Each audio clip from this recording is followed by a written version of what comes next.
Hi everyone, welcome to the Jump In Bible series. My name is Sunitha and this week it's my turn to share a short word with all of you. Now a couple of weeks ago, Pastor Noel shared about why evangelism matters and how it's commanded for us as Christians to go forth and share the good news of Christ. Now this can be a very daunting task and we learned how to overcome our fear, step out in faith and boldness to share the good news of Christ.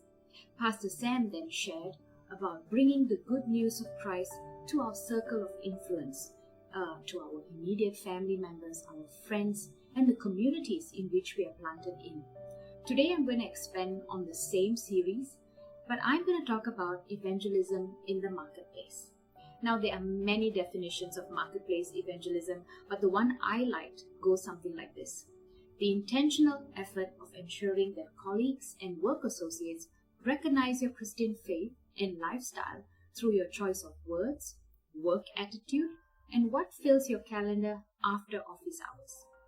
Now, most of us spend a huge amount of time working, 5-6 days a week, 40-hour work weeks, just earning a living. Either you work for an organization or you have your own business. You could sell insurance, you drive a Grab car, you're a lawyer, you're a doctor, you're a nurse. All of us, in one way or another, are involved in generating an income and working in our chosen marketplace. Now, work is part of God's original design for the human race. And I read this, in some of my research. Jesus' ministry focused on the marketplace where people spend most of their time. The Apostle Paul was a marketplace minister. Jesus was in the business before he even started his ministry. He was a carpenter. He preached around the workplace. Fishermen, tax collectors, homes. Joseph was a marketplace minister in his time. From home to slave market, he was a business administrator in Potiphar's house. Later, he became a prisoner administrator. Finally, he became a prime minister. He was solving economic problems for nations. Bezalel and Aholiab in Exodus 31 day were also marketplace ministers. They were designers, inventors. They helped design the tabernacle of God. Daniel was a national administrator and a presidential advisor. Mordecai was also a presidential advisor. Esther was a queen who influenced legislation. Nehemiah was a professional worker in the palace, and then he became a builder. He was building walls. He was a bricklayer. He built walls of Jerusalem. Zerubbabel was a governor. So many examples in the Bible of those who have used their God-given skills in the marketplace. Now, evangelism or sharing the gospel in your places of work is never an easy task, especially in today's environment and sometimes hostility in the workplace. However, there are some behaviors that can help us break through that barrier. I'm just going to go through 5 of those characteristics or behaviors. Number 1, put Christ on the table. What do I mean by this? Now, it's essential that people know that you are a follower of Christ. How? Your actions, your availability to listen to those in need, by sharing some of your boundaries, for example. I used to, in my previous workplace with one of my ex-bosses, I used to tell him that, you can't schedule any meetings on a Thursday night because I'm in church. And, because he's based in the US, we usually have calls at night.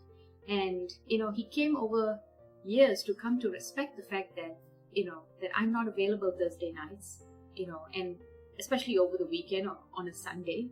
He used to make jokes about it whenever somebody was scheduling a meeting. He would say, don't block off Thursday because, she's in church on Thursday, right? So it's those kind of boundaries where people know that you are a follower of Christ.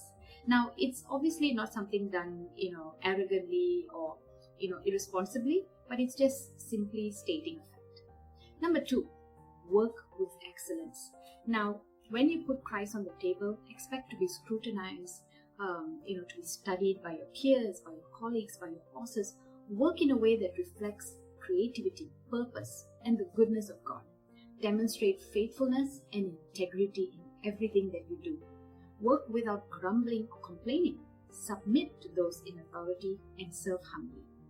Now, this in itself is not evangelism, right? But the content of our lives should reinforce, not undermine, the content of the gospel message we share.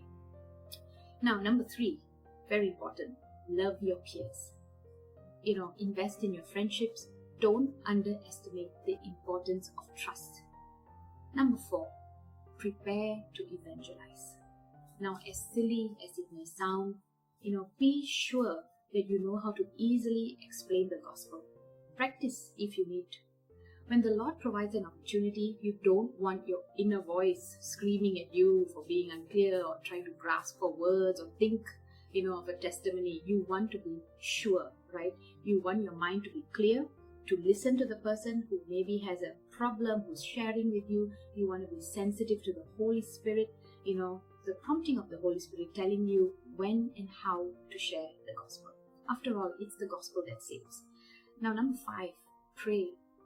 Pray for your colleagues regularly. Pray for your teams. Pray for your bosses. Pray for your clients. Pray for your business partners. Pray for your customers. Pray for good opportunities to share the gospel. Now, pray that you would grow in boldness, right? As you become, practiced up in sharing the gospel, you become bolder, you step up in faith, and you have that courage. So pray for courage and pray that God equips you. My prayer is that you recognize where God has placed you in your workplace and how you can be effective in spreading the good news of Christ and letting your light shine.